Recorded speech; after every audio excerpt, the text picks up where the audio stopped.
شاہ نے ملتان سلطان سے فتح چھین لی، اسلام آباد یونائیٹڈ تیسری مرتبہ PSL چیمپئن بن گئی۔ محمد عارف کی رپورٹ۔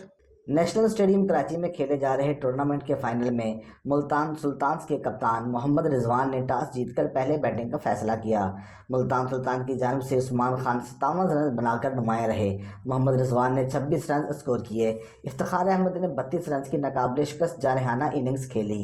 انہوں نے 20 گیندوں پر 3 چھکے اور 3 چوکے لگائے۔ ملتان سلطانز نے پہلے کھیلتے ہوئے مقررہ 20 اوورز میں 9 وکٹ کے نقصان پر 159 رنز بنائے۔ اسلام آباد یونائیٹڈ کی جانب سے عماد وسیم نے 23 رنز دے کر 5 اور شاداب خان نے 3 وکٹیں حاصل کی۔ ملتان سلطان کی جانب سے دیا گیا 160 رنز کا ہدف اسلام آباد یونائیٹڈ نے آخری گیند پر 8 وکٹوں کے نقصان پر پورا کیا۔ کولن منرو 17 رنز بنا کر خوشدل شاہ کی گیند پر آؤٹ ہوئے۔ آغا سلمان کو بھی 10 کے انفرادی سکور پر خوشدل خان نے آؤٹ کیا۔ کپتان شاداب خان 4 رنز بنا کر افتخار احمد کا شکار بنے۔ مارٹن گپٹل 50 رنز بنا کر رن آؤٹ ہوئے۔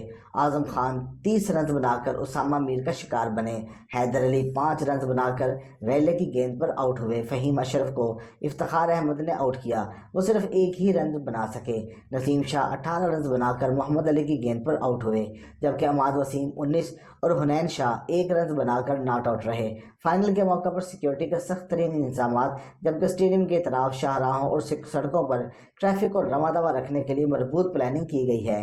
فائنل اور اختتامی تقریب میں PCB کے چیئرمین محسن نقوی مہمان خصوصی ہیں اور مقابلے کے اختتام پر انعامات تقسیم کریں گے۔ یاد رہے کہ چوتھی مرتبہ فائنل میں جگہ بنانے والی ملتان سلطانز کو 2 مرتبہ 2022 اور 2023 میں لاہور قلندرز کے ہاتھوں مات ہوئی، جبکہ اسلام آباد یونائیٹڈ 2 مرتبہ 2016 اور 2018 میں فائنل میں پہنچی اور ہر بار سرخرو رہی۔